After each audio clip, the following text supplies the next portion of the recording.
Komiði sæl. Við ætlum að líta núna aðeins á Berlínarafbrigðið eða Berlínarvörnina eins og hún stundum kölluð. Þetta afbrigði var stundum teflt hérna áður fyrr, var þó ekki sérstaklega vinsælt fyrir en að Vladimir Kramnik, fyrrverandi heimsmeistari, beitti þessu í einvíginu gegn Garri Kasparov árið 2000 með mjög góðum árangri. Og afbrigðið einkennist af þessum byrjunarleikjum eftir biskup B5 leikur svartur riddari F6 í staðið fyrir hefðbundna leikinn A6 og er þá strax að setja pressu á hvíta peð og E4. Hvítur á mínu viti tvo góða leiki til þess að svara þessu. Aðalleikurinn er stutt hrókun, en annar góður leikur sem við lítum á betur á eftir er D3 sem valda bara peðið. Við skulum byrja á aðalleiðinni sem er stutt hrókun. Hugmynd svart er bara einfaldlega að taka hvíta peð strax á E4. Og eftir riddari E4 þá á hvítur aftur tvo góða möguleika. Aðalleikurinn er D4, en hvítur getur líka leikið hrókur E1 sem er ágætarleikur og felur í sér nokkrar svona lúmskar gildur sem að svartur þarf aðeins að passa sig á. Til dæmis má svartur alls ekki leika D5 í þessari stöðu og valda riddarann. Þá leikur hvítur D3, hótar riddaranum og reynir að opna E-línuna, og eftir riddari D6 kemur mjög óþægilegu leikur fyrir svartan, biskup G5, og svartur er í miklu vandræðum. Við sjáum að ef svarta drottningin færi á D7 getur komið riddari drepur E5 sem að hóta drottningunni, og þar sem þessi riddari leppur hérna og hrókurinn á E1 stefnir hérna beint á svarta kónginn á E8, þá er svarta staðinn bara hruni komin. Förum aftur tilbaka í biskup G5 og sjáum hvað gerist ef að svartur leikur biskup E7 í staðinn.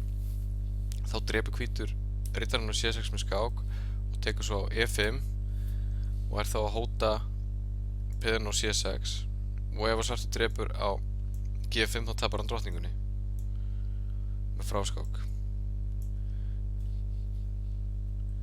Eftir biskup drepur C6 og B drepur C6 og riddari E5 þá á svartur eiginlega engin svör við hótunum hvíts. Sjáum að eftir stuttar hrókun þá drepur hvítur á C6 og hótar drottningunum og biskupnum með E7, það hrynur allt hér, og valdir svartur peð með biskup B7. Getur hvítur opnað E-línuna strax með að drepa á F7. Kóngur drepur og hrókur drepur E7 skák. Kóngur eitthvað og hrókur drepur G7 skák og drottningin á D8 fellur í framhaldinu. Svartur, eins og við sjáum, má ekki vera of gráðugur eftir hrókur E1 og valda riddarann sinn, heldur verður að bakka með riddarann, og riddari D6 er aðaleikurinn í þessari stöðu. Nú getur hvítur tekið peð á E5 og nú má svartur aftur passa sig. Það má ekki vera of gráðugur að hirða biskupinn á B5 eins og við sjáum, því eftir riddari drepur C6 skák þá fellur drottningin á D8. Eftir riddari drepur E5 er eiginlega bara einn góður leikur fyrir svartan, og það er biskup E7. Ef að svartur drepur riddarann á E5 þá getur hvítur drepið með hrók, skák og leikir svo riddari C3 sem að hótar að hoppa með riddarann hérna yfir á D5 litin, setja press á biskupinn, og svartur getur lent í tómu tjóni hér.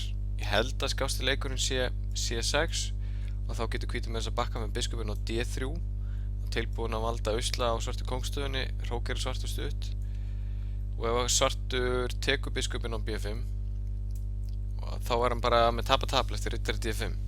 Við sjáum hvað gerist eftir stuttar hrókun, riddari drepur E7 skák, kóngur H8 og drottning H5 sem að hótar máti í tveimur leikjum.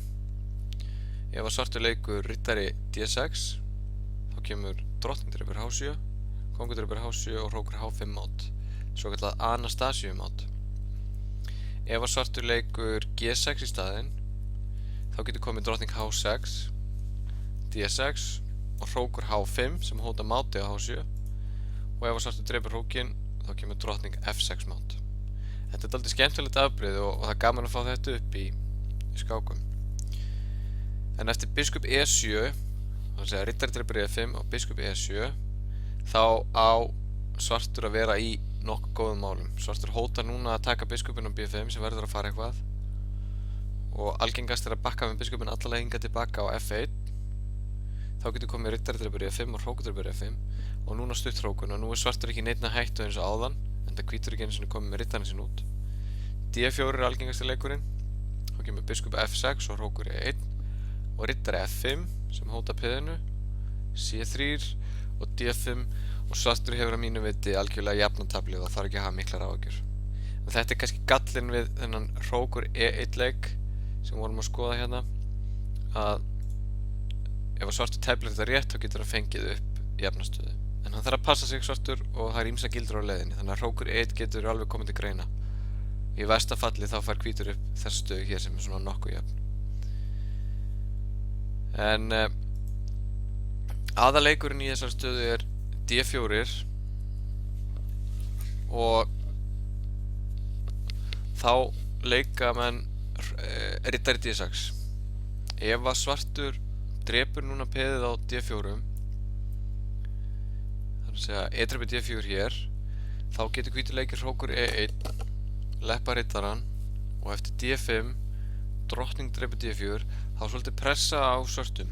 Hann er peðið yfir en það er ýmsar leppanir í gangi, bæði eftir E-línunni og líka á riddarann á C6 og hvítur hefur góða bætur fyrir peðið. Við sjáum eftir A6 og biskup drepur C6, B drepur C6 og riddari C3 þá hvítur að hóta riddarann á E4 og svartur verður að valda hann einhvern veginn. Og eftir F5 til dæmis getur komið biskup G5, hvítur kemur mönnunum sínum á framfæri með tempói, drottning D6 og hrókur A til D1 og svartur á svolítið erfitt með að þróa stöðuna sína. Svartur kóngurinn á ekkert auðvelt með að koma sér í skjól og það er leiðandi að pressa á svörtum. Þannig að eftir D4 þá er E-drepi D4 ekkert sérstakur leikur fyrir svartan. En riddari D6 er besti leikurinn og aðalatriðið í Berlínarvörninni og þetta er mikið telt, sérstaklega hjá sterkum skákmönnum. Þeir tefla þetta með svörtu til þess að berjast fyrir að fá upp í jafnastöðu og stundum nota mennina til þess að berjast fyrir jafntefli því eftir riddari D6 og biskup drepur C6, D drepur C6 og D drepur E5, riddari F5, þetta er aðaleiðin, drottning drepur D8 og kongur drepur D8, þá hafa verið drottningarauðskipti í 8. leik og svona mesta púðrið farið úr stöðunni og mörgum finnst ekki tilstaklega gaman að tefla svona stöður með hvítu þar sem að vera drottningarauðskipti snemma. Menn hafa telt þetta með nokkuð góðum árangri með svörtu og þetta gerði Kramnik til dæmis á móti Kasparov árið 2000 og hélt jafntefli í mörgum skákum. Mér minnir reyndar að Kasparov hafi bara aldrei náð að vinna Kramnik í þessu afbrigði í EM-inu.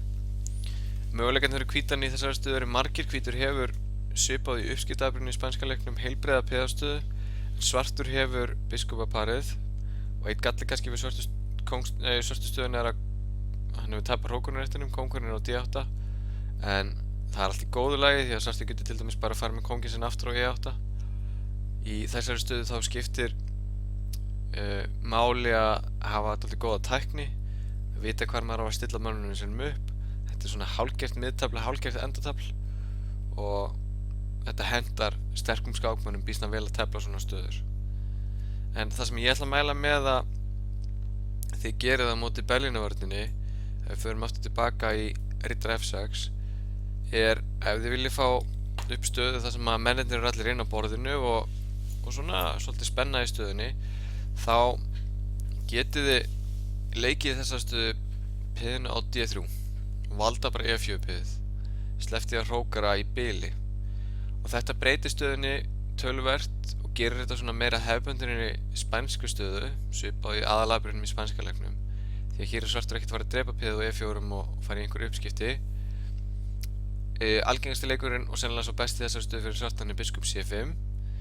Ef að svartur leikur A6 hérna, þá getur bara hvítur drepið á C6 og tekið piðið á E5. Það er enga gildur með drottning D4 eins og í aðalabrunum í spænska leiknum því að nú er E4 piðið bara valda, hvíti getur bara að bakka með riddarann sinn. Annar góður leikur fyrir svartan eftir D3 er að leika D6 en hvort sem að svartur leikur D6 eða biskup C5 þá velur hvítur eiginlega alltaf sama planið og það er bara hrókar á stöðut og eftir D6 að leika C3 og planið eins og í hefðbundnum spænsku leik er að ná að leika D4 á einhverjum tímapunkti og taka yfir miðborðið. Og annað sem við sjáum í þessu sem við sjáum líka í aðalabrunum spænska leiknum, riddarinn fer á D2 og hann færi sig yfir á kóngsvængin yfir á F1 og G3 þar sem hann eru aðganga að F5 rétnum. Ég ætla að renna yfir nokkar leiki viðbót úr skák Lenier Dominguez og Reinier Buchmann frá árinu 2008 bara til þess að sýna ykkur helstu hugmyndirnar í þessu fyrir hvítan. Svartur lék A6 og þá kom biskup A4, biskup A7 og H3 og H6 og hrókur E1. Þetta er svona hefbundi leikir í spænska leiknum og jafnvel í ítalska leiknum. Þetta er svona svipað á ítalski leikurinn. Riddari E7 og riddari F1 og riddari G6 og riddari G3. Báðir riddararnir flytta sig frá kóngsvænginn. Og nú kom D4 á hvítum og hann er búinn að ná því sem hann vildi. Tökum á miðborðinu. Biskupinn bakkaði á C2 til þess að styðja miðborðið. Nú kom biskup E3 og biskup E6 og drottning D2 á hvítum. Kóngur H7. Þetta er svona hagfæra stuðuppbygging eins og við höfum séð áður í spænska leiknum. Hrókur A til D1. Hrókur A til D8 á drottning C1. B5 og riddari F5. Og hvítur stendur að mínu mati töluvert betur, hann hefur góð tök á miðborðinu og er að hefja kóngsókn. Hvítur vann þessa skák á endanum, en þetta er svona einn möguleiki fyrir hvítan að tefla þetta svona móti Berlínarafbrigðinu til þess að forðast uppskipti ef að menn vilja halda mönnunum inná og hafa svona spennu í stöðunni. Takk fyrir þetta.